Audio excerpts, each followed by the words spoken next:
Siz 2 yildan beri oila pudrati asosida ishlarkansiz. Bu oila pudratining mohiyati nimadan iborat? Oila pudratining mohiyati yerdan asosan yaxshi foydalanish, yerdan ko'proq hosil olishdan iborat. Oilada necha kishi bor? Oilada kolxozda ishlaydigan hozir 4 tamiz. Necha gektar yer olgansizlar? 22 gektar yer. Plan bo'yicha qanchadan topshirishinglar kerak? 29 sentnerdan jami 64 tonna paxta topshirishimiz kerak. Siz aslida qanchadan oldinglar? Bizlar 34 sentnerdan olib 77 tonna paxta topshirdik. Bu o'tgan yili har bir oy ishchi hisobiga qanchadan daromad qildinglar? O'tgan yili har bir ishchi hisobiga 3,5-4 ming so'mdan daromad qilgan edik. Bu yil undan ham yaxshiroq bo'lmoqda. Qanchadan bo'ladi bu yil? Bu yil 5 ming so'mga yaqin tushadi har bir ish hisobiga. Kelajakda rejalaringiz qanday? Kelajakda yana yerdan unumdor foydalanib, yerni yaxshi oziqlantirib, mahalla o'g'itlar bilan ko'proq daromad olishning tarafdorimiz. Kelgusi yil qancha gektar yer olmoqchisiz? Kelgusi yil ham shu 22 gektar olib, hosildorlikni 40 sentnerga yetkazish harakatidamiz.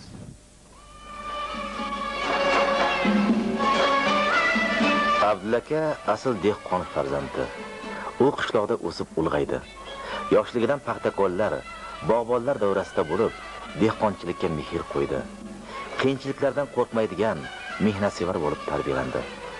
Ustozlarning pand nasihatlariga amal qildi, tajribalarini o'rgandi. Natijada o'zi ham dehqonchilikning sir asrorlarini yaxshi biladigan, yer bilan tillashadigan bo'lib qoldi. Abdullaka oilasida mehnatga yaroqli 4 kishi istiqomat qiladi. Shu 4 kishi 22 gektar yerda hosil yetishtirishadi. Bu yil plandagi 29 o'rniga 34 sentnerdan hosil topshirildi. Bu oilaga katta daromad keltirdi. Har bir ishlovchi oyiga 330-350 so'm pudrat boshlig'i va mexanizator esa 450-500 so'mdan ish haqi oldi.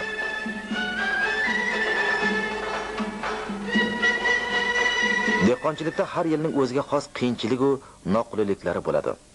Xo'jalik paxtakorlari tabiiy ofat tufayli yuz bergan qiyinchiliklarni texnikaga suyangan holda ishlab bartaraf etdilar.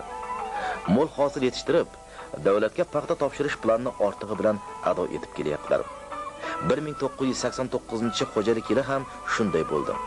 Paxtachilik uchun g'oyat murakkab kelgan yilda 910 gektar maydonning har gektardan 30 sentnerdan oshirib hosil yig'ib terib olindi. El xirmoniga 2600 tonnadan ziyod qimmatli to'qimachilik xomashyosi yetkazib berildi. Kolxozda yetishtirilgan hosil yordamchilarsiz texnika vositasida saranjomlab, mavsumda ishlagan 11 mashinaning har biri bilan 105 tonnadan paxta terildi. Mexanizatorlar yalp hosilning 55%ni mashinalar bunkerdan to'qishdi. Mahsulot yetishtirish ko'payishi hisobiga olinayotgan daromadlarning ortishida mexanizatorlarning ham barakali ulushlari bor. Mexanizatorlar ish quroling soz bo'lsa, mashaqqating oz bo'lar degan naqlga amal qilib, mavjud mashina mexanizmlari har bir mavsumiy ish barvaqt tayyorlab qo'yaptilar. Natijada dehqonchilikdagi hamma agrotexnika talablari belgilangan muddatlarda o'tkazilishiga, mahsulot yetishtirishni ko'paytirishga erishilyapti. Shu kunlarda xo'jalikning markaziy ustaxonasida ishlar qizigandan qizib ketgan. Dala ishlardan bo'shagan mashina va mexanizmlarni remont qilish ishlari jadal sur'atlarda olib borilyapti. Kolxoz pravleniyasi ustaxonada ishlayotganlarga barcha shart-sharoitlarni yaratib bergan.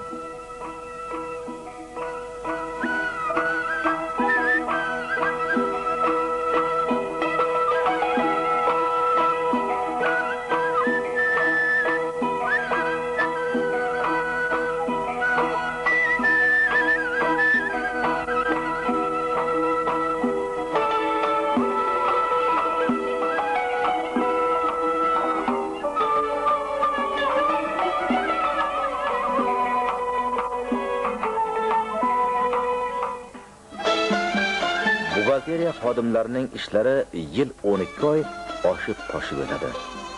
Shu kunlarda buxgalteriya xodimlarining qo'liga tegmayapti. Yil bo'yi qilingan mehnat samaralari, olingan daromadlar sarhisob qilinmoqda. Natijalarga nazar tashlar ekanmiz, ular quvonchli ekanligining shohidi bo'lamiz. 1989 xo'jalik yilida yuksalish sari yana bir katta odim tashlandi. Ta'bir joiz bo'lsa, kolxoz pravleniyasini xo'jalik ishlab chiqarishini harakatga keltiruvchi asosiy mexanizmga taqqoslash mumkin. Pravleniya yig'ilishlarida kolxoz hayotidagi eng muhim, eng dolzarb masalalar chuqur tahlil etiladi. Yilga yakun yasaladi. Bajarilmay qolgan ishlar, yo'l qo'yilgan kamchiliklar oshkora ro'yros ochib tashlanadi. Har tomonlama muhokama qilingach, 7 o'lchab bir kes deganlardek bahamjihatlikda va bamaslahat rejalar belgilanadi. Kolxoz raisi Jo'raqul Qurbonovning Pravleniyaning navbatdagi yig'ilishidagi so'zlarida ham buning yorqin ifodasini topgan.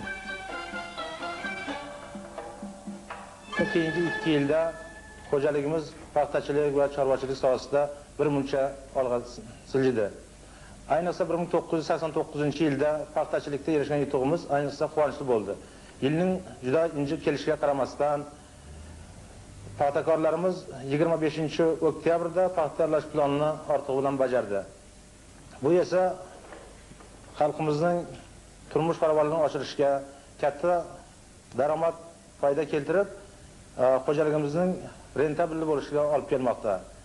Xo'jaligimizda ko'p sohalar paxtachilik bilan birga o'simlikchilik, chorvachilik mahsulotlari sotish planlari bu yil ko'pchilik sohalarda bajarildi.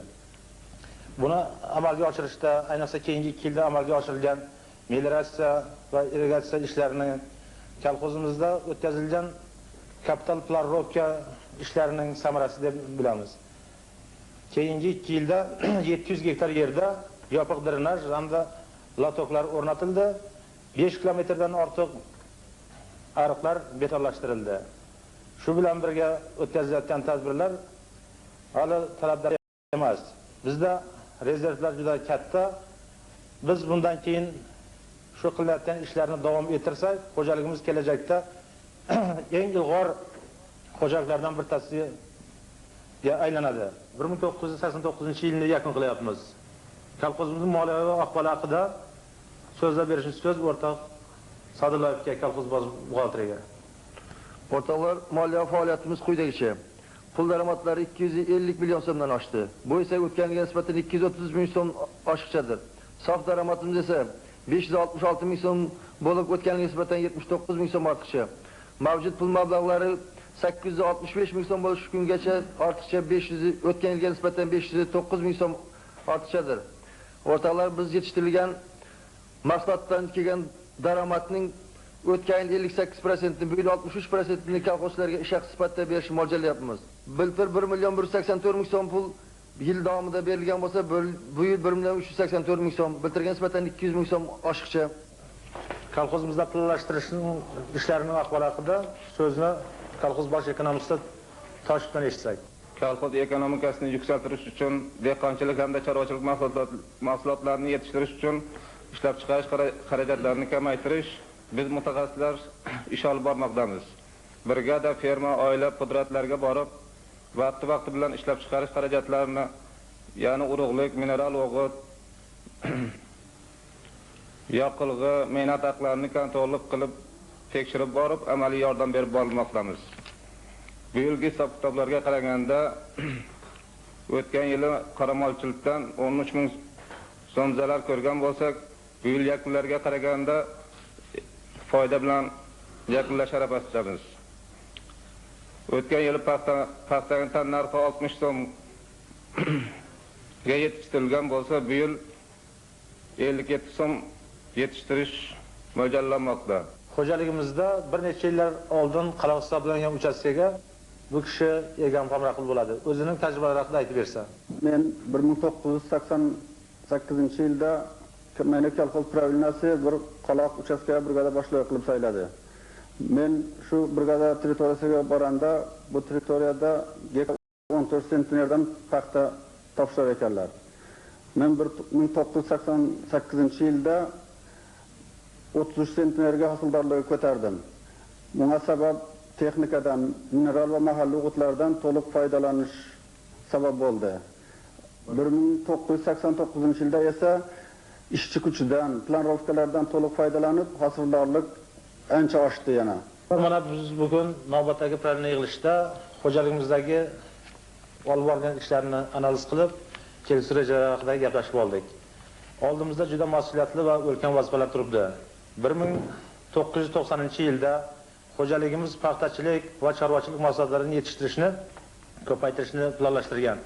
Shu bilan birga sabzavot, meva, uzum, pilla va boshqa qishloq xo'jalik mahsulotlarini ham ancha ko'paytirish planlashtirilmoqda.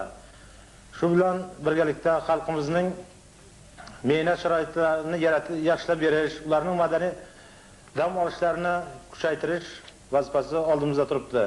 Xo'jaligimizda qilinadigan ishlar juda ko'p.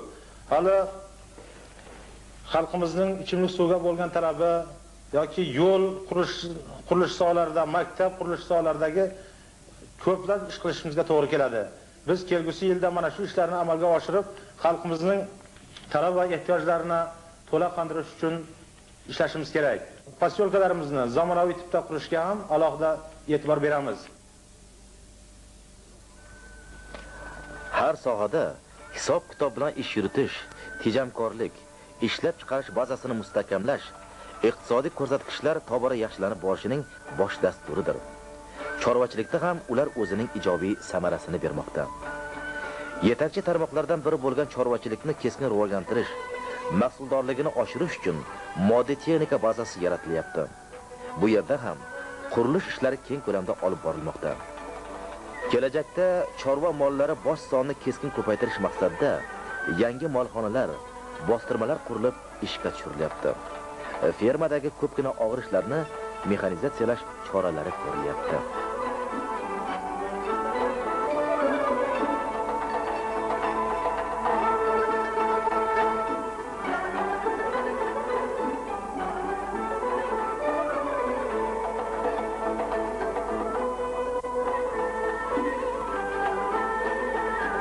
Shu kunlarda xo'jalikning sut tovar fermasida 503 bosh qoramol, shu jumladan 119 bosh sog'in sigir parvarishlanmoqda. Chorvachilik mahsulotlari yetishtirish va davlatga topshirish ko'paymoqda. Fikrimizning dalili uchun raqamlarga murojaat qilamiz. Bundan 3-4 yil muqaddam har bir sigirdan sog'ib olingan sut 1,5 ming litrga ham yetmas edi. Hozir esa u 2700 litrni qoralab qoldi. Bunda kishilarning mehnatiga yarasha rag'batlantirish muhim omil bo'ldi. O'z qaramog'idagi sigirlardan ko'p sut sog'ib olishda Mehri Beshiyeva, Hoji Davronova, Gulchehra Ibrohimova, Sayyora Po'latovalar hamkasblarga namuna bo'lishmoqda. Ferma kollektivining fidokorona mehnati tufayli chorvachilik zarar keltiradigan tarmoqdan rentabilli sohaga aylandi. Chorvadorlar mahsulot yetishtirishni ko'paytirishda oziqa bazasini mustahkamlash katta o'rin tutishini yaxshi bilishadi. Xo'jaligimizda paxta bedani almashlab ekishga to'liq o'tyapmiz. Bu chorvaning oziqa bazasini mustahkamlashda asosiy vosita bo'lmoqda deydi ferma mudiri Jumadurdi Abdulahxatov. Ilgarilari qish yarimlamay jamg'arlagan yem-xashak tugab qolar, sifati ham unchalik bo'lmasdi. Chorva qoloqligining sabablaridan biri shunday edi. To'yib oziqa yemagan sigirlarning mahsuldorligi shunga yarasha edi. Bu qishloqqa yetib ortadigan shirali va to'yimli oziqalar jamg'arlik. U har bir shartli qoramol hisobiga 21-22 oziqa birligiga to'g'ri keladi.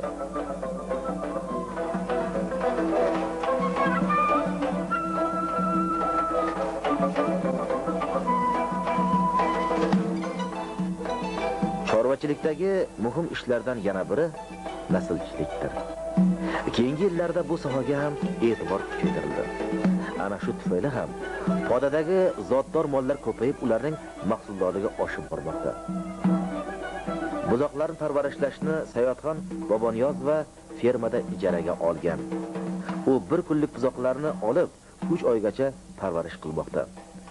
Buzoqlarni parvarishlash ancha nozik ish deydi Sayyodxon. Ko'p vaqt, har bir buzoq alohida parvarishlashni, oziqlantirishni talab qiladi. Shu tufayli ham doim mutaxassislar bilan maslahatlashib ish ko'raman. Turmush o'rtog'im Ergash Ochilov ham fermada ko'p yillardan buyon mehnat qiladi. U menga har jihatdan yordam beradi. Hozir qaramog'imda 135 bosh buzoq bor. Ularning hammasini durkun, sog'lom bo'lib o'sishi uchun nimaiki talab etilsa, hammasini amalga oshirmoqdamiz. Buzoqlar to'yimli, vitaminlarga boy oziqalar bilan boqilyapti. Chorvachilikni rivojlantirib, foyda keltiradigan tarmoqqa aylantirish uchun hamma choralar ko'rilmoqda. Keyingi yillarda respublikamizda bo'lganidek paxta yakkan hokimligini tugatish borasida kolxozda ham bir muncha ishlar qilinmoqda. Paxta maydonlari kamaytirilib, mevazor bog'lar, tog'zorlar, sabzavot yetishtirishga maydonlar kengaytirilmoqda. Mineral hamda mahalliy o'tlar bilan oziqlantirish, daraxtlarga shakl berish ishlari qizg'in olib borilmoqda. Ijtimoiy sohani rivojlantirishga qanday e'tibor berilmoqda? Bu haqda kolxoz partiya tashkilotining sekretari Shokir Qo'ldorov kolxozning mehnatkashlar tomonidan ham keng amalga oshirilmoqda. Ayniqsa kommunistlarimiz kolxozchilar bilan birgalikda butun qarorlarni targ'ibot qilishda o'zlarining amaliy ishlar bilan qatnashmoqdalar. Kolxozimizda hozir har yili har 1990-yilgacha uy-joy bilan ta'minlash masalasi ko'rib chiqib, imkoniyati boricha uy-joy bilan yerlardan ta'minlanmoqdalar. O'tgan yilning o'zida 140 ta yangi oilalar uy-joylarga ko'chib o'tdilar. Bu borada kolxozimiz ayniqsa imkoniyati boricha hamma sharoitlarni kolxozlarga yetkazib bermoqdalar.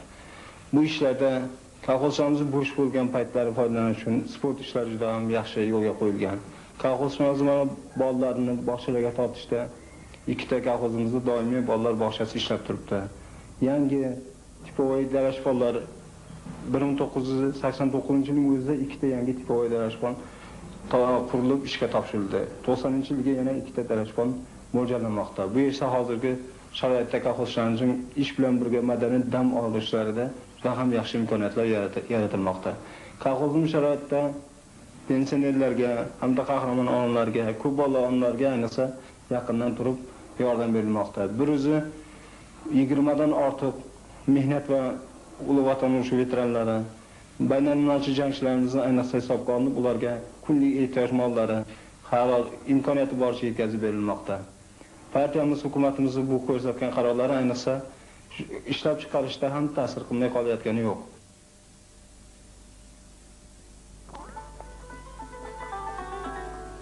Chehralardan nur balqib turgan bu otaxonlar hozir keksalik gashtini surishmoqda. Ular mana shu qishloqning eng tabarruk, eng nuroniy, pir badavlat, eng hurmatli kishilaridir. Ularning deyarli hammasi urush va mehnat veteranlari. Ko'kslarni bezab turgan qo'sha-qo'sha orden va medallarning har biri ularga el yurt farovonligi yo'lida qilgan katta xizmatlari evaziga berilgan. Shu boisdan qishloqdagi hech bir to'y tomosha, bayram, tantana ular ishtiroksiz o'tmaydi. Otaxonlar davralar to'rida izzat ikromda. Shunday bo'lishi ham tabiiy. Ular kolxoz tuzumi davridagi hamma qiyinchiliklar, urushning surolli yillari, undan keyingi butun og'irliklarni o'z zimmalariga olishgan. Otaxonlarning biri usta paxtakor, biri texnika ijroqori, biri milishkor suvchi, yana birlari esa xo'jalikda ko'p yillar davomida rahbarlik qilgan. Hayotning past balandlari, quvonch va tashvishlari, achchiq-chuchuklarni bu otaxonlar juda ko'p marotaba tatib ko'rishgan desak, hech mubolag'a bo'lmaydi.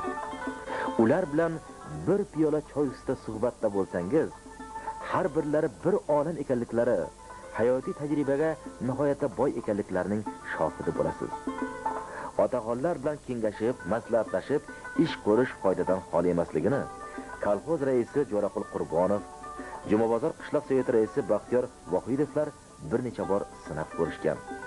Shuning uchun ham ko'pincha ularni otaxonlar davrasida qizg'in suhbatlashayotgan paytda uchratasiz. Kelajak avlodni o'qimishli, bilimdon qilib tarbiyalash hozir respublikamizning hamma yerda, hammaning ishi bo'lib qoldi. Shuning uchun o'quv tarbiya ishlariga katta e'tibor berilyapti. Keyingi yillarda ikkita yangi maktab qurilib, o'quvchilar ixtiyoriga topshirildi. Ularda paxtakorlar, sohibkorlar, chorvadorlarning minglab farzandlari bilim olishmoqda. Yaqin kelajakda 422 o'quvchiga mo'ljallangan Oybek nomli maktabning yangi binosi qurish rejalashtirilmoqda.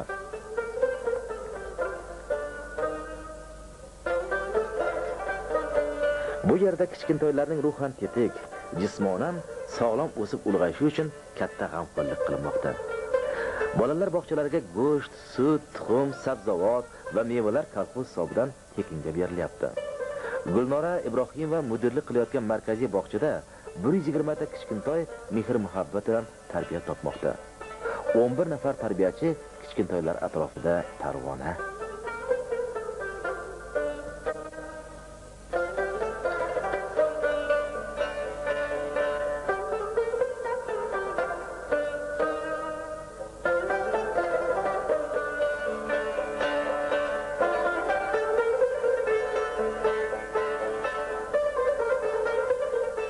sog'lig'i yurt boyligi deyshadi. Xo'jalikda kishilar salomatligi yo'lida bir qator ishlar amalga oshirilmoqda.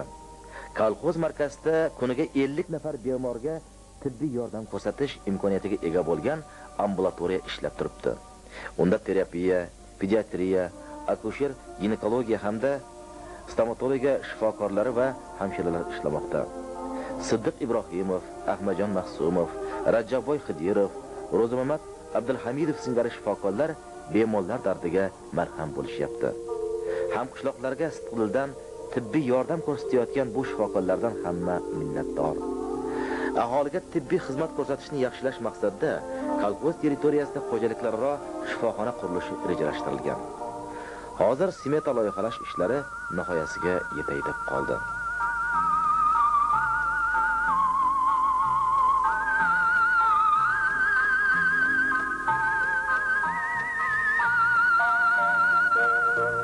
Oqshom kezlari sport zali yoshlar bilan gavjum bo'ladi.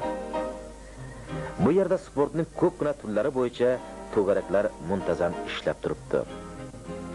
Sport ishlariga SSSR sport masteri, dzyudo kurashi bo'yicha respublika toifasidagi sudya Rustam To'rayev rahbarlik qiladi. Sambo, dzyudo hamda milliy kurashga qatnashish istagini bildirganlar tobora ko'payib bormoqda. Yoshlarga SSSR sport masterlari Ismoil Ko'makov, Erkin Rahimov, Yangiboy Jo'rayev, Alisher Qo'ldoshevlar yoshlarga boy tajribalarni quntlan o'rgatishmoqda. Mahoratlarni oshirishda ularga ustozlik qilishyapti. Shuningdek, bu yerda futbol, shtanga ko'tarish, shaxmat shashka to'garaklari ham mashg'ulotlar doimiy ravishda olib borilmoqda.